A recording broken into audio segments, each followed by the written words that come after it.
In this video, I am going to be grading how I performed in every single WCA event throughout the year. We're starting here with square one, and in this event, I've gotten a lot of consistent averages around the 20-second range. I did have one standout average though, and that was at Worlds, when I got a 16.22 PR average with an 11 flat PR single, and that was the main highlight of the year for square one.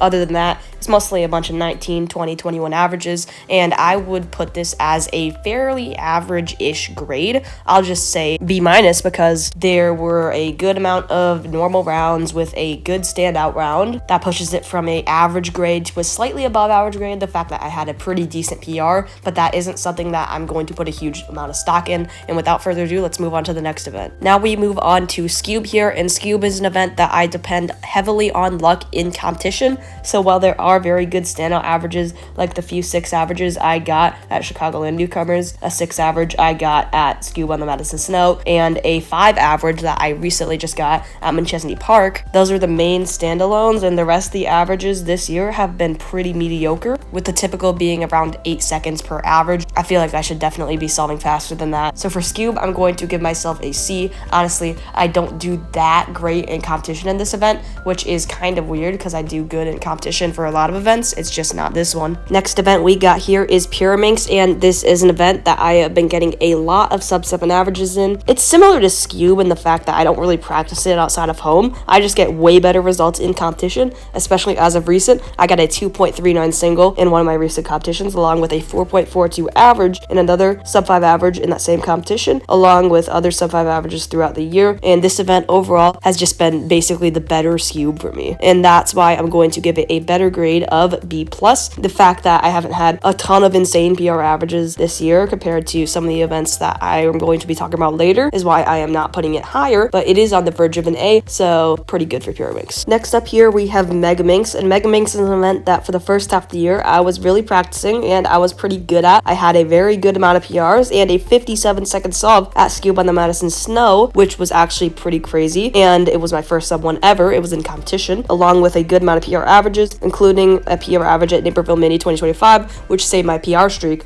But in the second half of the year, things have quickly deteriorated as I have not been practicing this event as much, but the first half of the year is going to bring this event higher up than it is for me right now. This is going to end up being a B, as I got a very good amount of decent PRs, even if they were only at the start of the year. So it's not going to rank above Pyraminx, which has been pretty consistent all year, but it is going to be pretty close because the PRs, they've been pretty good. Next event we have here is Clock, and I feel like this event has gone very similar to square one in terms of overall success. I had one main standout average at Worlds, and I actually had a really good single of 6.65.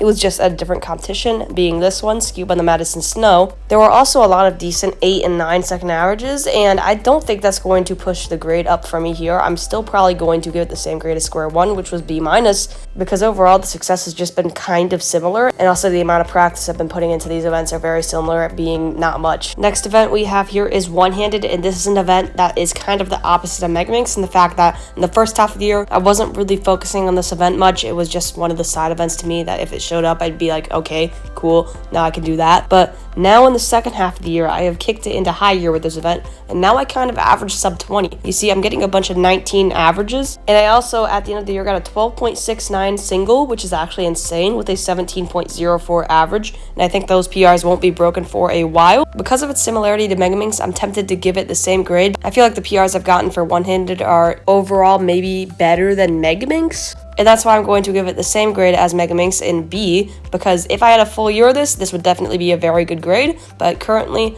this has been just an okay year if you combine everything together. Now 3-blind, I'm going to be pretty blunt with this one. I'm giving it a D. It's not the worst of the worst because I actually do have a decent success at this competition, South Bend Scramble, of 233.22, and I do have another success of 303.92 at Naperville Mini, but those are my only 2 successes on the year, and I have not practiced this event in a while, so I do not believe that I have a bright future in this event as of now, but maybe I'll start seriously practicing in the future. I said 3-blind could be the worst grade here, but 7x7 was in serious contention for last place until I went to McChesney Park, because at that competition I got a 401.78, which was my best 7x7 time ever. Like ever at home at competition, it was like literally my best 7x7 time. It wasn't fully recorded, but I do have the start of it.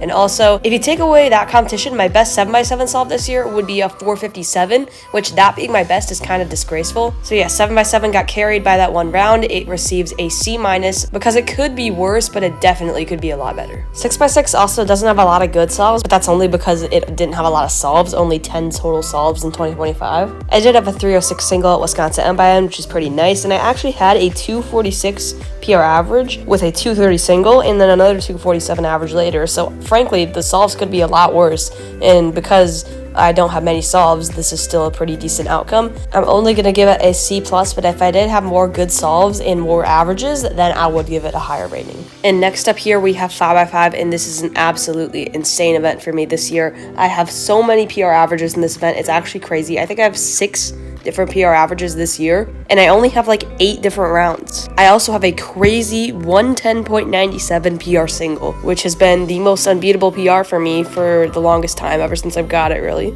And all my averages as of recent have been just like extremely good in this event, and I'm probably going to hit sub 120 soon. So overall, it's just been a pretty insane event for me this year, and I'm going to give this an A+ for this reason. If any event is going to get this grade, it's probably going to be 5x5, so there you go. 4x4 definitely hasn't had the volume of PRs that 5x5 has had, but it has had a decent amount of them, including a double PR at Wisconsin M with my first sub 40 average in competition. But surprisingly, all the normal averages for this event are like low 40s, and that's actually pretty consistent for me. So this is an event where I feel like I would do worse in competition than I actually do, and for that reason, I'm going to give it a B-. It definitely has a few PRs and has some upside potential, but it has been remaining very consistent for me, and that is something that not many events have. Surprisingly, I only had 4 2x2 PRs this year, and I had a lot of 2x2 rounds. I had 2 PR averages and 2 PR singles, and my PR single is actually really close to my PR average.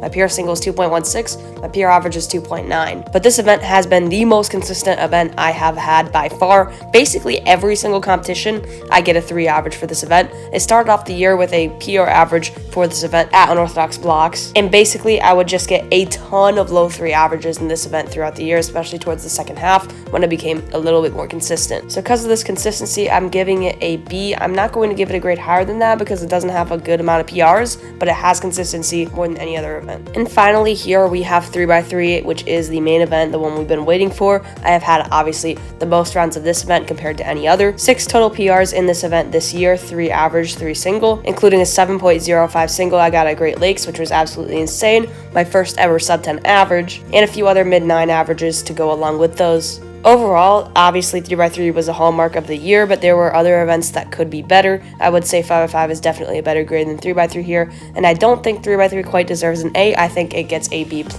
just because it could be like better. Like honestly, with the amount of PRs I've been getting this year, I could have gotten more for 3x3, but to be fair, this is still pretty good. So that's why I'm giving it a B+. Anyways, that will be the end of this video. We are so close to 1,000 subscribers right now, so feel free to subscribe if you want to help us push over the edge, and we'll see you in the next